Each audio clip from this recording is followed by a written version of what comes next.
everybody and welcome back to my channel. I hope everybody is well during this lovely weekend, and today I'm going to be talking about diagnostic functioning labels as an autistic woman. I found this article on the website Psychology Today, which I will link down in the video description down below for your further reading and information.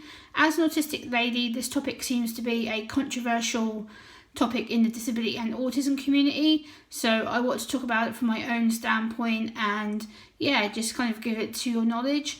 So let's get into it. As an autistic woman, I've seen that this functioning labels topic seems to be really controversial and triggering towards some people, and especially by professionals and people who work within the autism and mental health field seem they want to be putting all these different labels onto us, like severe, chronic, high functioning, low functioning, moderate, mild, easy autism, and I'm just like, what?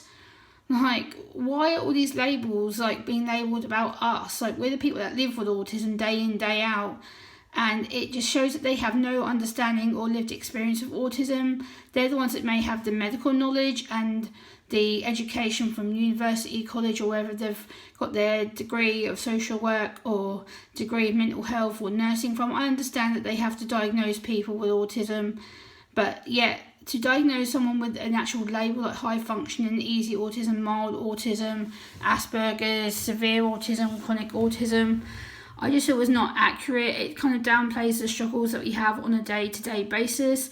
It kind of makes our autism seem not so severe or so bad or so impacted on our everyday struggles.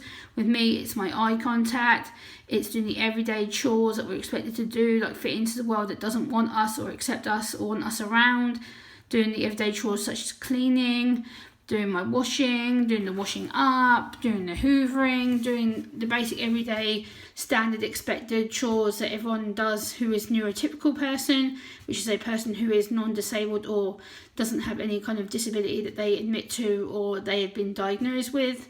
But yeah, for somebody like me, you undervalue my struggles and you say to me, oh, well, Gemma, you're so high functioning, you're so capable, you're so verbal about how to communicate your needs and your wants and your expectations to people. Yes, I am, but this has taken many years of practice. I've been diagnosed now nearly 9 years, and it takes practice. Every day is a challenge. I have to go be in a different environment. I have to learn different sounds and environments and tastes and touch and people's tone of voices, people's smells, different things like that can be very overwhelming for me. So when people say to me, oh, well, Gemma, your autism is so easy, it's so mild, you're so high functioning to the point where you come across as neurotypical, that is really insulting, because I don't come across as normal.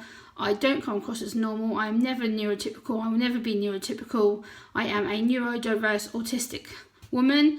And for when you downplay my struggles, like saying, oh, well, you're able to do these videos, Gemma, you're able to get your voice out there, you're a really good advocate and ambassador and campaigner for autism. Yes, I may be a good campaigner, ambassador, advocate for autism, but again, this takes practice for me to do that. And when you say to me, oh, well, you're not so autistic, Gemma, your autism's so mild, well done, you're able to go out every day and do stuff. But what you don't know behind the scenes is that I'm absolutely mentally, physically and emotionally exhausted. It literally drains me to the point where I want to go to sleep, I don't want to talk to anyone, I don't want to be around anyone. And you just really undermine me when you say, well, your autism can't be that bad, Gemma, you can't be that severe or you can't be that tired, try and be a bit more energetic. And it's like, well, no, because not everyone is on the same spectrum. Everybody who is on the autism spectrum is different. We all have different needs, severities, and I hate that the American Psychiatric Association gives us levels.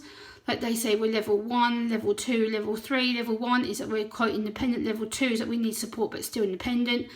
And level 3, I believe, is that you're so severe that you need constant help and professional carers, stuff like that, which is totally not accurate, it's totally wrong and should never ever be used towards any autistic person, regardless if you're diagnosed or not.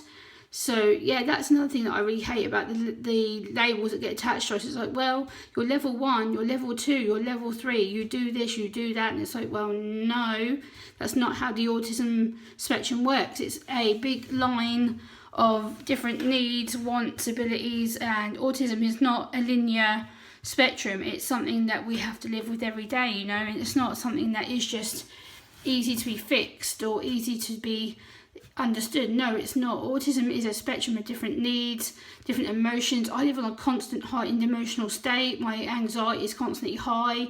It's constantly on edge all the time. Autism is a lifelong neurodevelopmental condition, which means that every day can be different. Every situation is different. Everything that I face every day is a challenge. I have to go through different sensory overwhelm, sensory shutdowns, meltdowns. My temper can be quite irate sometimes, but I try my best to, be the best Gemma that everyone expects me to be, and to try and be the calm Gemma, and to be the Gemma that is able to advocate herself, is able to control herself. But again, this is very, very on a day where I'm able to do a lot of things. Like just now, I'm sorry, you can probably hear a dog barking in the background because there's someone's dog outside who is barking. But again, when you see people like autism like me, don't just assume you think you know what's best for me and you know what my level is, or you know my struggles, because you don't. You only understand from a book or from a TV program, which is not accurate. There's many levels of communication for autism, and there's many things that we can and can't do. So again, it's like we're on a big colour wheel. Like it's a different level of different sounds and environments and food and different technical abilities and language barriers, communication barriers. And we just want to be treated as people and be involved in the world that doesn't really want us being around. But please like, share, subscribe, and I'll be back soon. Bye guys.